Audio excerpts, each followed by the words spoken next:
Hello and welcome to Starbound's second channel. My name is Gabriel the Bibi Capaldi and I'll be your narrator today. But before we get into today's story, please do check down below that you are subscribed to the channel. It's 100% free and helps us pop up on your feed a bit more often. Akora had bought and sold death in 17 star systems, but he'd never been delivered a living weapon before. The vast warehouse on the fringes of Soderian territory housed enough firepower to level a small moon. Rows of plasma cannons stood like silent sentinels beside crates of thermal detonators. Disruptor rifles hung in neat racks, their power cells dormant but ready. This was where Akora conducted his business, the business of war, destruction, and profit. His yellow skin caught the dim light as he moved between towering shelves, twin antennas trembling in anticipation. The air was stale and dusty, filled with the occasional insect and stray leaves that had found their way inside from the reclusive and safe landscape beyond. His head-mounted flashlight cut through the gloom, revealing the silhouettes of his 3 underlings ahead. "The manifest says it's a prototype," Akora said, his voice like gravel in the cavernous space. "Something the Kanath Empire doesn't want registered in any official capacity." Norvo, a bulky Soderian with a face marred by combat scars, checked his handheld scanner. "Containers giving off unusual readings, boss. Organic matter." Akora stopped. "Organic? That wasn't in the specs." "Maybe it's biological weaponry," suggested Zani, the technical expert of the group. The slender Soderian's fingers tapped nervously against his thigh, a habit that irritated Akora to no end. "The Kanath wouldn't risk sending bioweapons through black market channels," Akora replied, his calculating eyes narrowing. "Too many containment variables, too much risk." Kretar, the youngest of the group with exceptionally large ears even for a Soderian, tilted his head. "I hear something. From inside the container." "A timing mechanism?"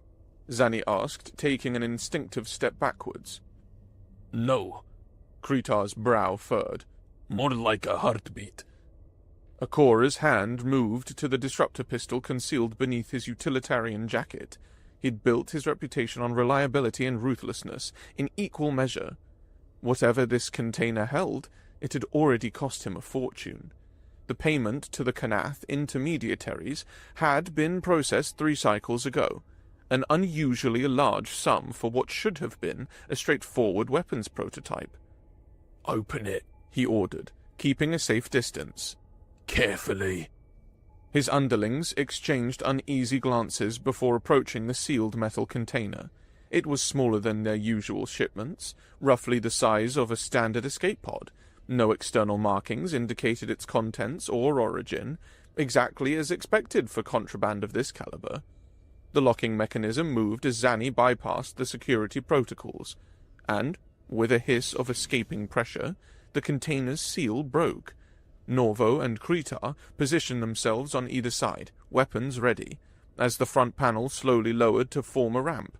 Fog billowed out from the interior, dissipating to reveal not the gleaming metal of a weapon system, but the smooth transparent surface of a stasis pod, and inside, Akora felt his stomach drop, was a small bipedal child.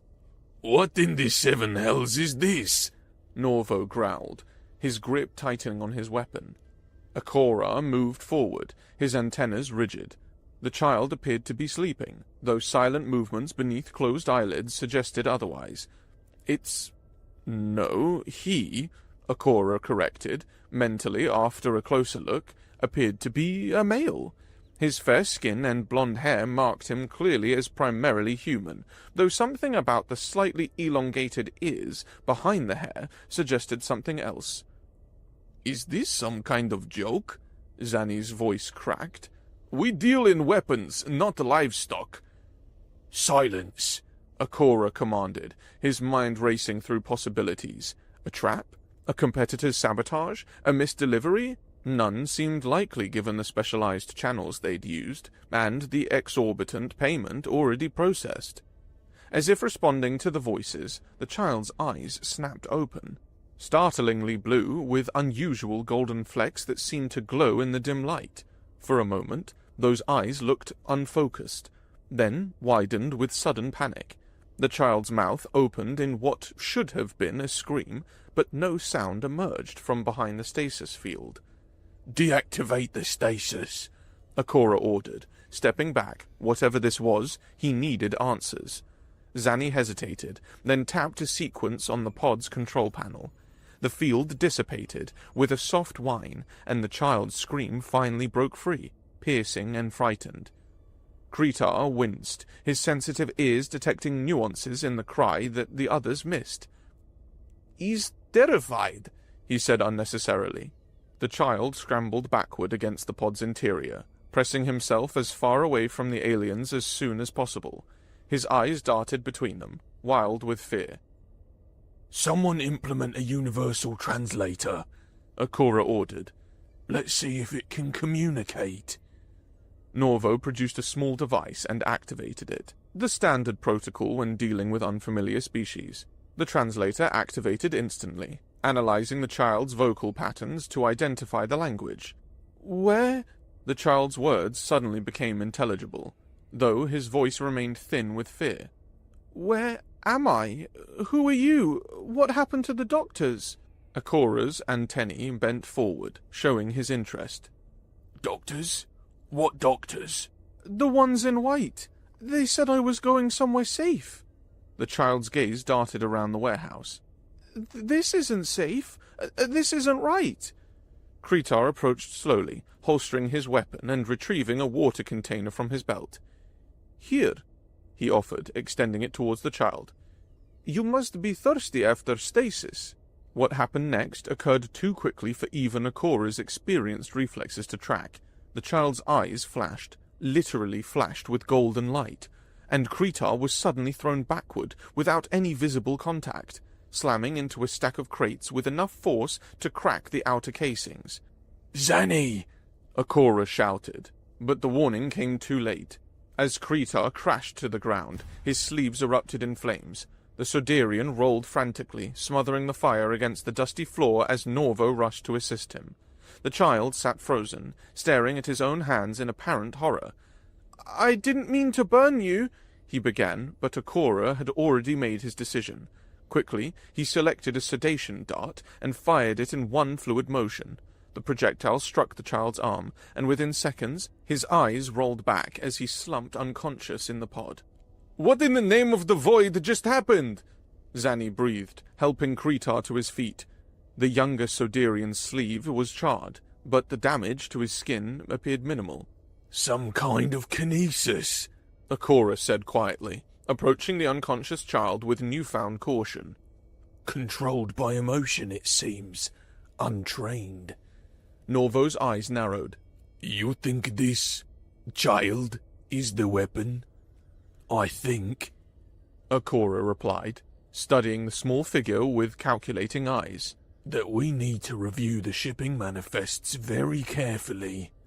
3 hours later, Akora sat in his makeshift office, surrounded by virtual displays of shipping codes, transfer records, and fragmented messages intercepted from Kanath communication channels. The child had been moved to a secure holding area designed for volatile materials, a precaution that now seemed entirely justified. "There," Zanny said, highlighting a line of encrypted text. "It's deliberately obscured, but the designation reads Project Luminary. Not a weapon designation at all." "And this?" Akora added, pulling up a fragment of information from the stasis pod. "Handling instructions specify containment measures essential and activation protocol pending." His antennas stiffening with irritation. "They weren't shipping a weapon, they were shipping a weapon system. This child is the weapon." Norvo, who had been standing guard by the door, shifted uncomfortably. "I've transported a lot of nasty things in my time, but never a living being coded as cargo." Akora activated his secure communication channel, connecting to his most reliable Kanath informant, a mid-level bureaucrat with expensive tastes and loose morals. The alien's greyish face appeared already wearing an expression of concern. Akora, The Kanath said, voice pitched low. I was wondering when you'd call. You know why I'm contacting you, then? The informant's compound eyes shifted nervously. I know you received a shipment. I don't know the contents. Don't waste my time, Akora growled.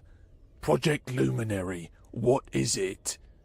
Even through the distortion of the secure channel, the informant's surprise seemed genuine. They sent you Luminary? That's unexpected and highly problematic.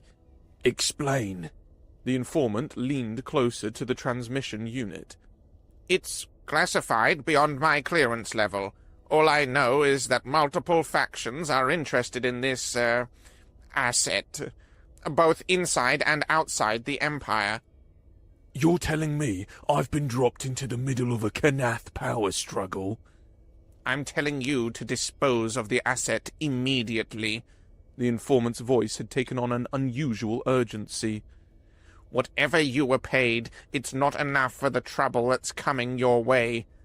Akora ended the transmission without response, his mind already calculating. The sensible business decision would be to follow the advice, eliminate the complication and move on. But curiosity, that dangerous impulse he usually suppressed, nagged at him. What was likely a human child with pyrokinetic abilities, an asset valuable enough for the Kanath Empire to risk smuggling it through black market channels. His thoughts were interrupted by Kretar's voice over the intercom. Boss, the package is awake again, and there's a situation. When Akora reached the holding area, he found Kretar standing at a safe distance from the reinforced transparent barrier. Beyond it, the child sat cross-legged on the floor, surrounded by flames that seemed to dance and twist without consuming any fuel. He's not trying to escape, Kretar reported, a note of wonder in his voice. The fire just appeared when he woke up. He seems to be controlling it. The child's eyes, focused on the weaving flames, flicked up to meet Akora's gaze. The fear remained, but something else had joined it, a determination that seemed out of place on such a young face. I want to go home, the child said, his voice carrying clearly through the barrier. And where is home? Akora asked, genuinely curious. The flames wavered, then diminished slightly. I don't know. The White Facility, I guess. The facility where the doctors were? A nod. What do they call you there? The child hesitated. Max. My designation is Luminary Max 7, but the nice doctor just called me Max. Akora made a decision. Get Dr. Vinar, he ordered Kretar. Tell him it's time to repay her debt. Dr. Vinar's laboratory smelled of antiseptic, a place hidden beneath an abandoned mining facility where her more questionable research could continue undisturbed. The xenobiologist, a tall, spindly being with 6 elongated fingers on each hand, moved around her equipment as Max sat nervously on an examination table, awake as per her request. Extraordinary, she murmured, reviewing the blood analysis results.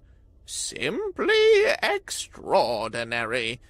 Akora, keeping a cautious distance from both the doctor and her subject, crossed his arms.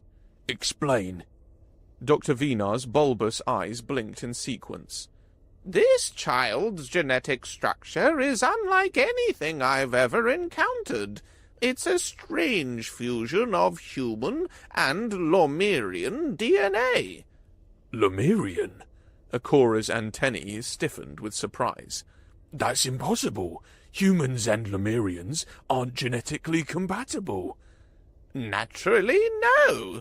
But this... She gestured to the complex molecular diagrams floating above her workstation. This is artificial, deliberate. The engineering required would violate at least 17 provisions of the Galactic Accords. Max watched them with weary eyes, occasionally glancing at the flames he'd conjured in his palm, a small, somewhat controlled fire that seemed to comfort him. The Lemurians are the masters of pyrokinetic abilities, Akora mused, pieces falling into place.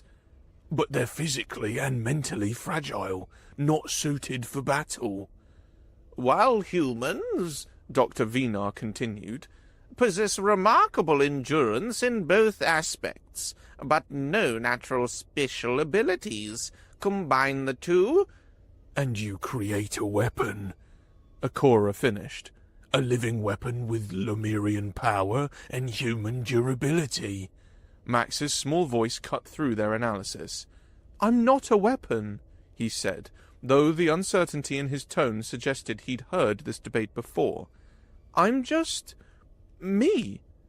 Dr. Vinar turned to Akora, lowering her voice. The child's abilities will grow stronger with age, more difficult to control without proper training, she hesitated. What do you intend to do with him? It was the question Akora had been avoiding since the container first opened. The business-like approach would be to complete the delivery as contracted. The profit-minded approach would be to auction the child to the highest bidder. The cautious approach would be to eliminate the complication entirely. Yet as Max sat there, a small flame dancing over his palm, Akora found himself considering an option that had no place in his usual calculations. When Dr. Vinar moved to apply restraints for the journey back to the warehouse, Max flinched away, then, surprisingly, reached for Akora instead, small fingers grasping the alien's sleeve. "Please," Max whispered, the flame in his hand extinguished as his concentration broke. "Don't send me back to the dark." Akora looked down at the child. The weapon, the unexpected cargo that had disrupted his carefully ordered operation. Then, to the astonishment of Dr. Vinar and himself, he heard his own voice say, You're coming home with me, for now. The journey to Akora's safe house took place under the shroud of 3 moons, their pale light casting long shadows across the dusty terrain of the Soderian outskirts. The transport vehicle skimmed silently over the rural landscape, its signature dampeners and black color preventing any tracking or detection. Inside, Max slept peacefully for perhaps the first time since his container had been opened. The sedative Dr. Vinar had administered, ensuring he'd remain unconscious until they reached their destination. Akora watched the child's chest rise and fall, wondering at the series of decisions that had led to this movement. He was a weapons dealer, not a caretaker. He trafficked in arms, not lives, yet here he was, transporting the most dangerous package he'd ever handled to the one place he'd always kept separate from his business, his home. The safe house appeared suddenly against the rocky outcropping, a deliberate design choice. Low slung and partially recessed into the natural formation, it was invisible until you were nearly upon it. The exterior was rough-hewn local stone, weathered to match the surrounding terrain. No technology announced its presence. Even the entry required manual operation rather than electronic systems that could be tracked or hacked. Home sweet home, muttered Norvo sarcastically, as the transport settled on the small landing pad. Never thought I'd be making a house call. This isn't a social visit, Akora replied, lifting the still sleeping Max with unexpected gentleness. And none of you will speak of this location to anyone, clear? The 3 underlings nodded grimly. They understood the severity of being brought to Akora's personal dwelling, both the rare trust it demonstrated and the implicit threat that trust be violated. The interior of the safe house was primitive but functional, a reflection of its owner's safety-obsessed nature. No decorations adorned the walls. No comforts existed beyond the absolutely necessary. The main living area featured a basic cooking station, a table with 4 chairs, and simple monitoring equipment that showed various views of the surrounding area. 3 doors led off from this central space: Akora's sleeping quarters, a storage room, and a reinforced chamber that served as his personal armory. Zanny, prepare the storage room, Akora ordered, still cradling the sleeping child. Clear out whatever's in there. We need a sleeping space. As Zanny hurried to comply, Kretar approached cautiously. Boss, What exactly is the plan here? We keeping him as, a what? A leverage? Asset? Akora's antennas stiffened in irritation. For now, we're keeping him safe and contained until I decide our next move. The Kanath wouldn't have invested this much in creating him without good reason. And that the reason being he can set things on fire with his mind, Norvo added dryly, rubbing the spot where his sleeves had been singed earlier.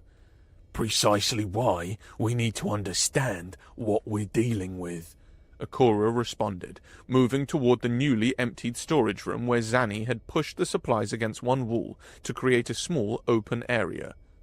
It's not much, Zanny apologized, gesturing to the bare floor. Get blankets from my quarters, Akora directed. And tomorrow acquire whatever else a hybrid child requires, discreetly.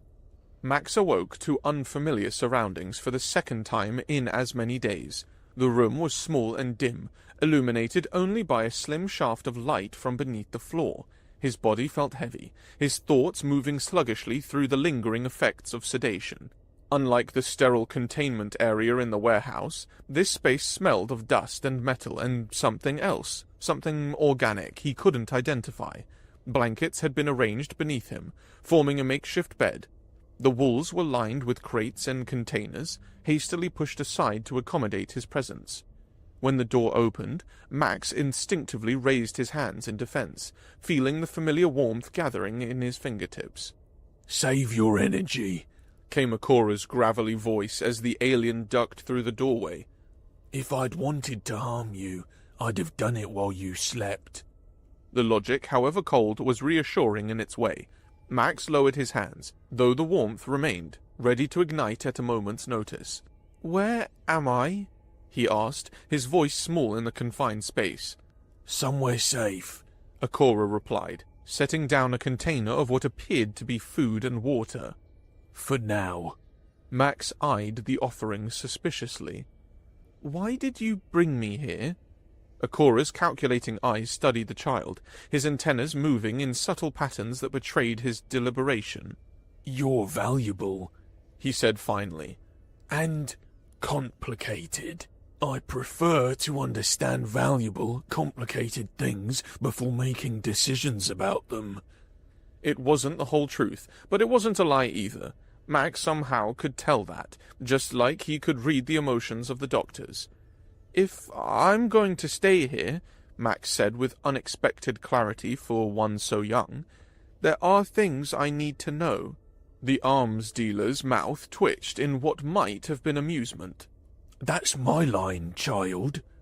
"Max," he corrected firmly. "My name is Max, not Child or Asset or Project Luminary. Just Max." "Very well, Max." Akora gestured to the food container. "Eat. Then we'll talk." The following weeks established an uneasy routine. Zanny had acquired basic necessities for Max: clothing, hygiene supplies, and educational materials adapted for human and Lemurian use. The storage room, while still far from comfortable, had been transformed into a livable space with a proper sleeping platform and storage for Max's few possessions.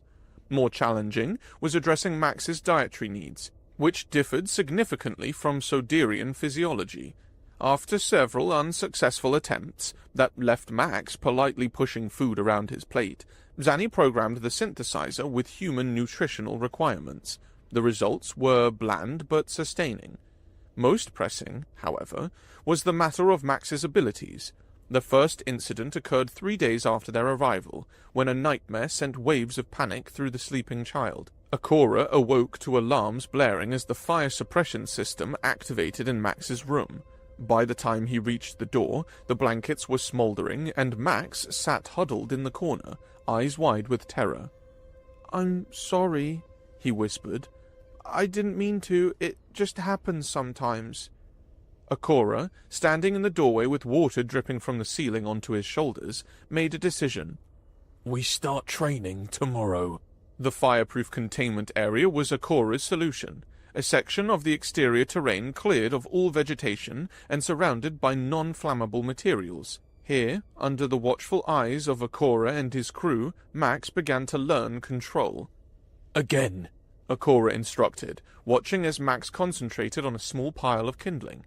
Smaller this time. Focus. Max's brow furrowed with effort, his blue eyes taking on that golden gleam that preceded his pyrokinetic displays. The kindling smoked, then burst into flames that leapt 3 times the height of the pile. Too much, Akora said, but without the edge his voice typically carried. Remember what we discussed. Imagine the energy as a flow you can adjust, not just release. Max nodded, extinguishing the fire with a thought, a skill he'd mastered quickly. His next attempt produced a smaller, controlled flame that danced at the height he'd been directed to maintain. Good, Akora approved, and though his face remained impassive, Max beamed at the rare praise. While Max's training progressed, Akora pursued another line of investigation, calling in favors from contacts throughout the sector. He slowly pieced together the fragmented history of Project Luminary. It was expensive work. Information brokers, system hackers, and corrupt officials all required substantial compensation for risking the Kanath Empire's wrath. His regular weapons business suffered from the diversion of resources and attention. Long-standing clients grew restless with delayed shipments. Competitors whispered that Akora was losing his edge. He found, to his surprise, that he cared less about these developments than he should have. You're distracted, Norvo observed bluntly one evening as they reviewed declining quarterly profits. The kid's costing us more than credits. It's costing our reputation. Akora didn't deny it.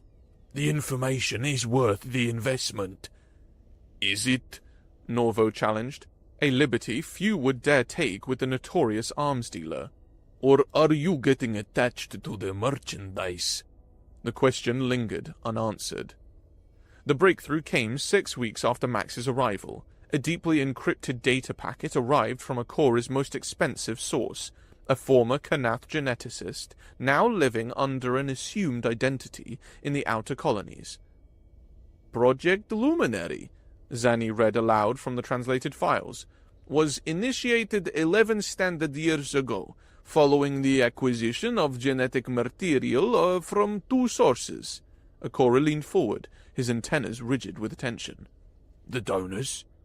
First source, human DNA extracted from materials stolen during a pirate raid on the USS Discovery, an Earth scientific vessel, specifically from samples belonging to Dr. Lucas Hernandez, xenobiologist. And the second? Lumerian genetic material obtained during a diplomatic incident involving Ambassador Krelva, a junior attaché at the time. Zani looked up from the display.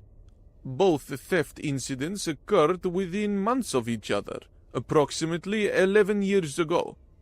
Making Max approximately 10 years old, Akora concluded, the timeline aligned with Dr. Vinar's assessment. What else? Both donors are still alive, apparently unaware of the genetic theft or the resulting creation. Zani hesitated. There's more. Location data, current assignments, even communication channels for both individuals. Akora sat back, contemplating this new information. The full picture was emerging, and with it, an unexpected moral dilemma. Does Max have a right to know? Krita asked quietly. About his origins? He's not fully human or Lumerian, Novo argued. He's a weapon the Kanath created. The donors are irrelevant. Akora said nothing, but a strange discomfort had taken root in his mind, one he wasn't accustomed to feeling. It had been simple when Max was just cargo, a valuable asset to be assessed and ultimately sold to the highest bidder. Now he found himself watching the clock during business meetings, calculating when he'd return home. Home, not safe house, to continue Max's training. He'd caught himself setting aside interesting educational materials he encountered in his dealings, Thinking Max would like this. Most disturbing of all, he'd begun to wonder what would happen to the boy when this temporary arrangement inevitably ended. You're improving, Akora commented as Max successfully extinguished and relit a sequence of candles. The evening training session had gone well. The boy's control grew more refined each day. I had another dream last night, Max said, letting the flames die out. About the laboratory. Akora tensed. Max's nightmares had become less frequent, but often revealed fragments of his past. What did you see? People watching me through glass, telling me to burn things. Max's voice remained steady, but his hands trembled slightly. They were talking about Phase 2 and combat applications. That's why they sent me away, isn't it? To fight something. The directness of the question caught Akora off guard. He'd never lied to Max, finding strange value in the trust they'd established. Yes, he answered honestly. That appears to have been their intention. Max nodded, accepting the truth with remarkable composure for one so young. What happens to me now? And there it was, the question Akora had been avoiding for weeks, forced into the open by a child's simple inquiry. What did he intend to do with Max? Complete the delivery? Sell him to another buyer? Keep him here indefinitely? I've found information, Akora said, instead of answering directly. About where you came from, how you were created.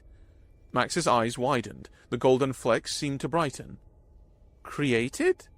Akora nodded slowly. You're unique, Max. The first successful hybrid of human and Lemurian DNA. Both species contributed to what you are, though neither knew about it. My parents? Genetic donors, Akora corrected, though the distinction suddenly seemed unnecessarily harsh. A human scientist and a Lemurian diplomat, both alive, both unaware of your existence. Max absorbed this, his young face solemn with understanding beyond his years. Can I meet them? The question struck Akora with unexpected force, creating a hollow sensation in his chest that he refused to identify as fear. For weeks, he'd been the center of Max's limited world, the source of knowledge, security, and grudging approval the boy so clearly craved. If that's what you want, he heard himself saying, I can arrange it. Max nodded slowly, his expression thoughtful. I need to think about it. Watching the boy return to his room, Akora realized with startling clarity that for the first time in his long career of selling weapons, he was hoping one of his assets would choose to stay exactly where it was. 5 days had passed since Max learned of his origins and made his decision. 5 days of quiet contemplation that had left Akora increasingly on edge. The arms dealer found himself checking the security feeds more frequently, adjusting business schedules to remain at the safe house, and snapping at his underlings for minor infractions. He told himself it was simple practicality, preparations for the inevitable meeting with Max's genetic donors, but the hollow sensation in his chest suggested otherwise. The arrangements are complete, Zanny reported, sliding a data chip across the table. Neutral location at the crossroads, a private meeting room with 3 separate exits, no surveillance, and full control of the staff to prevent any incidents. Akora nodded, turning the chip over in his long fingers without looking at it. Security? Vetted personally by Norvo. Triple redundancy on all systems, and Kritar will monitor for Kanath individuals. Zanny hesitated. Max could still change his mind. He won't, Akora replied flatly. He's been asking questions about humans and Lemurians for days, researching cultural practices, biological differences. The arms dealer's antennas moved with suppressed emotion. His mind is made up. Zanny studied his employer with uncharacteristic boldness. Why not go with him? You've accompanied every training session, every medical check. Why send us in your place? Because I have business to attend to, Akora snapped, rising abruptly. The weapons market doesn't pause for family reunions. The word hung in the air between them. Family. unintended and unprofessional. Zanny had the wisdom not to comment, merely nodding and retreating from the room. Alone, Akora moved to the monitoring station where he could observe Max in the fireproof training area. The boy sat cross-legged on the ground, a small flame dancing between his palms as he practiced the fine control techniques they'd developed together. His face was serene, focused, yet there was a new energy in his movements. Anticipation, perhaps, for tomorrow's meeting. Akora turned away, unable to watch any longer. He had exceeded expectations in the arms trade by eliminating weakness. Attachments were liabilities. Sentimentality was a luxury he couldn't afford. Tomorrow, Max would meet his biological donors, and the natural order would reassert itself, leaving him as someone else's problem. The arms dealer would return to arms dealing. The weapon would go back to his parents, and this strange interlude would end, as it always had to. Later, in the evening of the meeting, Max stood in the main living area clutching a small bag of possessions, clothes, a few educational materials, and a crude figurine he'd fashioned from molten metal during their training sessions. "Remember the protocols," Akora instructed, his voice businesslike. "Zanny and Norvo will escort you through separate entrances. No displays of ability unless absolutely necessary. The communication device is encoded directly to our frequency." Max nodded solemnly, his eyes searching Akora's face. "You're really not coming?" "My presence would complicate matters." The excuse sounded hollow even to Akora's ears. "These individuals have no connection to me. This is your journey, not mine." "But you're the one who found me," Max said quietly. "You took me in, taught me control." Akora straightened, fighting the uncomfortable tightness in his throat. "A temporary arrangement, as we both understood." Max frowned but didn't argue. Instead, he reached into his bag and pulled out the metal figurine, a crude but recognizable representation of a Suderian with antennas. "I made this for you, so you don't forget me." The simplicity of the gesture struck Akora with unexpected force. In all his years of trafficking weapons across the galaxy, no one had ever created something for him. Objects changed hands for profit, for advantage, for survival, never as gifts. "I have something for you as well," Akora said, surprising himself. From a concealed compartment in his jacket, he withdrew 2 items, a small, intricately carved stone pendant on a cord and a compact but powerful disruptor pistol. "The charm is a Soderian protection symbol," he explained, placing the cord around Max's neck. "Old tradition, meaningless superstition that I despise." Despite his dismissive words, his fingers lingered on the pendant, adjusting it carefully. "And this?" he continued, handing over the weapon. "It's considerably more practical, modified for your hand size, biometrically locked to your touch." Max stared at the disruptor with wide eyes. "You're giving me a gun?" "I'm giving you a fighting chance," Akora corrected. "The universe isn't kind to unique things, Max. Sometimes fire might not be enough." Before Max could respond, the door slid open to reveal Zanny and Norvo, equipped for travel and carefully not commenting on the emotional scene they'd interrupted. "The transport is ready," Zanny announced quietly. Max tucked the disruptor into his bag and looked up at Akora one last time. "Thank you," he said simply, then hesitated as if expecting something more, an embrace, perhaps, or some final words of affection. Akora merely nodded, his posture rigid. "Safe travels." The disappointment that flashed across Max's face was quickly masked, but not before Akora caught it. The boy squared his shoulders and turned to follow the underlings, leaving Akora standing alone in the suddenly silent safe house. 3 hours later, Akora had accomplished precisely nothing. Business communications sat unanswered. Inventory reports remained unreviewed. Instead, he found himself pacing the room where Max practiced his abilities, occasionally glancing at the crude metal figurine now sitting on his desk. The perimeter alarm's sudden shriek jolted him from his thoughts. A quick check of the security feed showed multiple heat signatures surrounding the property. Professional formation, military perhaps. If they were not rivals or opportunistic raiders, then something far worse. Kanath combat units. Akora activated the property's defense systems and opened a communication channel. Zanny, status report. Static answered him. Not a good sign. A new heat signature appeared at the main entrance, larger than the others, moving with confidence. Moments later, the external communication system activated. Arms dealer Akora, Came a clipped, formal voice in perfect Soderian. I am Commander Dorax of the Kanath Imperial Recovery Division. You have acquired property belonging to the Empire.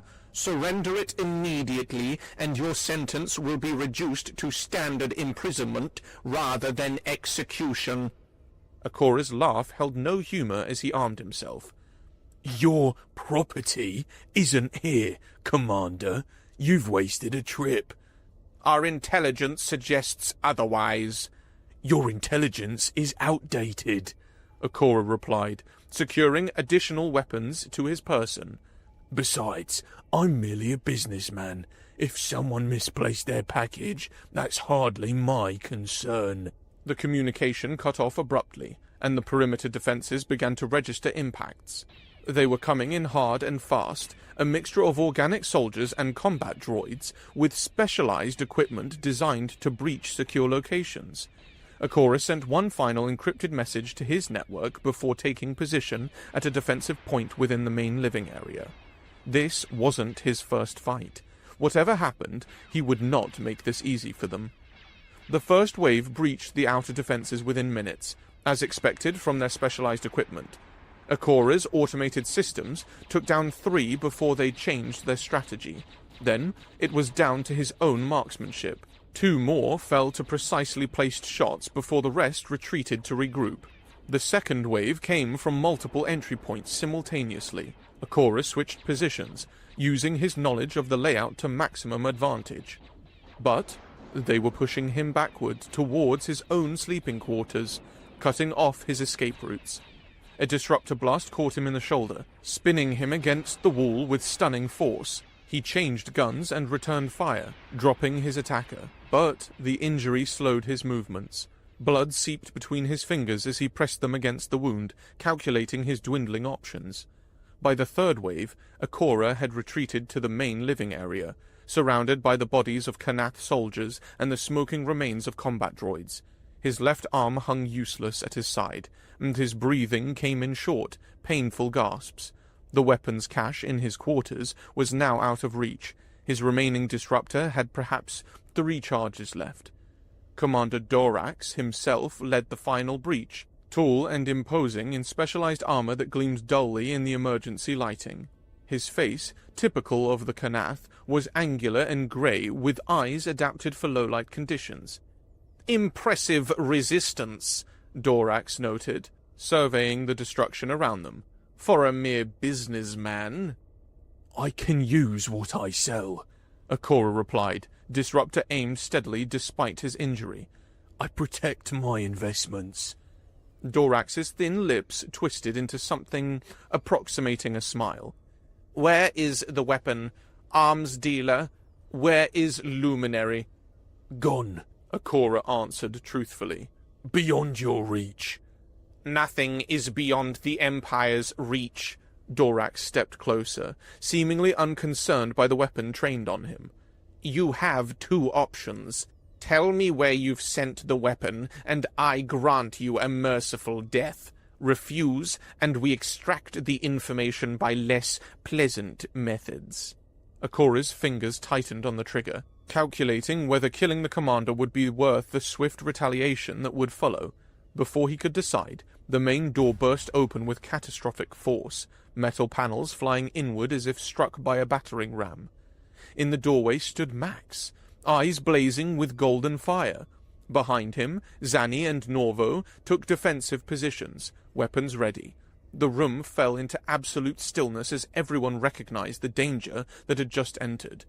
"Get away from him," Max said, his voice unnaturally calm despite the fury emanating from him in waves. Commander Dorax recovered first, raising a hand to signal his remaining soldiers. Luminary Max 7, how convenient of you to return to us. Your training facility has been awaiting your arrival. My name is Max, the boy replied, stepping forward as controlled heat began to radiate from his small form. And I'm not going anywhere with you. Dorax's expression hardened. You don't have a choice. You were created to serve the Empire. I wasn't created to serve anyone, Max answered, and with a gesture that Ikora recognized from their training sessions, targeted the combat droids that flanked the commander. What followed was a display of accuracy that exceeded anything Max had demonstrated during their practice sessions. The droids' internal components melted while their outer casings remained intact, rendering them useless in an instant. The organic soldiers retreated in terror as Max stepped further into the room, deliberately burning the edges of their uniforms without harming the flesh beneath, a warning that left no room for misinterpretation. Dorax reached for his sidearm, but froze as Max turned those burning eyes upon him. "You won't touch me again," Max said softly, "and you won't touch him either." He moved to stand protectively between the commander and the injured Ikora. "Leave. Now." Something in the boy's voice, or perhaps the molten remains of advanced combat units at his feet, convinced the commander that tactical retreat was the wisest course. With a gesture to his remaining forces, he backed toward the exit. "This isn't over," he warned from the doorway. "The Empire doesn't abandon valuable assets." "I'm not an asset," Max replied simply. "I'm a person with a family." When the Kanath forces had retreated beyond the perimeter, Max turned to Ikora, the golden fire fading from his eyes as concern took its place. "You're hurt," he said, rushing forward as Ikora leaned heavily against the wall. As Zanny hurried to retrieve medical supplies, Ikora studied Max's face with confusion. Why did you come back? The meeting with your genetic donors. "I never went," Max interrupted, helping Ikora into a chair with surprising strength for his size. "I changed my mind on the way. I realized—" he paused, struggling to find words too complex for his ears. "I realized I already have a home, a family." How did you know I was in danger? Ikora asked, wincing as Zanny began treating his wound. Max touched the protective charm still hanging around his neck. "I felt it, like a pull." His expression turned questioning. "You said this was just a superstition." It is, but perhaps not for you, Ikora said. After a moment's hesitation, he reached out with his uninjured arm and drew Max into an awkward but unmistakable embrace. Thank you, he said, for coming back. Max leaned into the embrace, a smile spreading across his face. Norvo cleared his throat from the doorway where he was keeping watch. Hate to interrupt the family reunion, but we should relocate before they return with reinforcements. Ikora nodded, reluctantly releasing Max. Agreed. We'll activate the secondary safe house protocol. His eyes met Max's with a newfound openness. All of us. You bet, Max echoed, the word carrying the weight of a promise neither had expected to make. 4 hours later, Ikora's injuries had been treated enough for him to move. The secondary safe house, a tiny hut close to a mining operation, had proven a secure refuge while they formulated longer-term plans. The outer rim might be our best option, Ikora mused as he studied star charts in the cramped main room. Beyond Kanath influence, though, admittedly, beyond civilized amenities as well. Zanny, who was monitoring communications nearby, glanced up from his station. There's a settlement in the Garex system that might suit our purposes. Remote enough to avoid detection, but with basic infrastructure.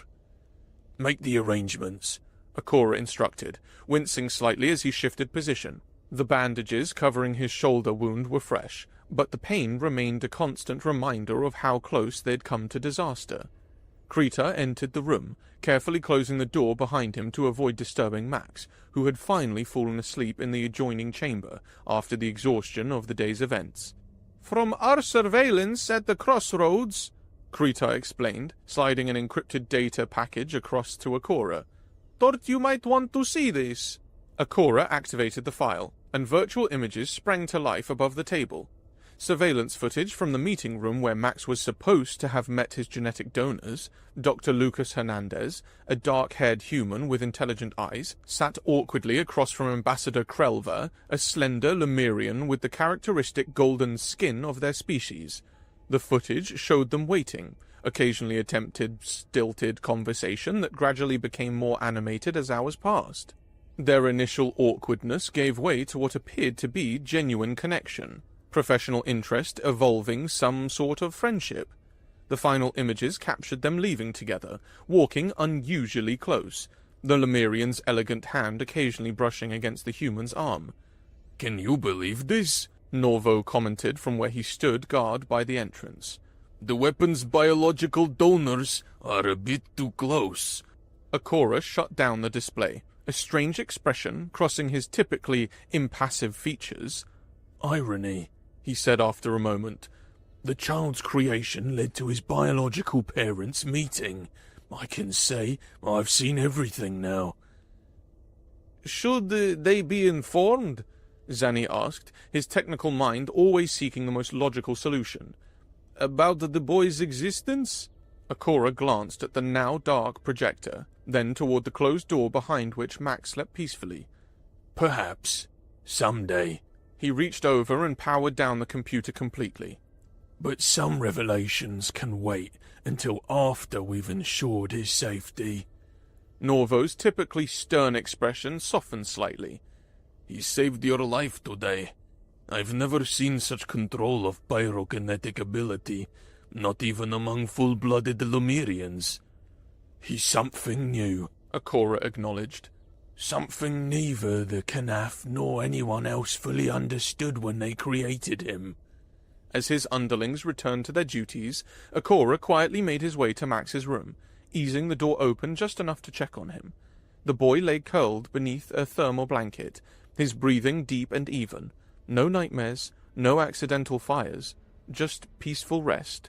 For a being who had spent decades dealing in weapons of destruction, the simple sound represented something he'd never thought to value, a future worth protecting.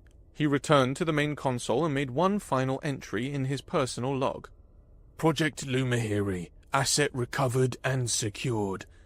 His fingers hovered over the keypad before adding, Max, safe at home.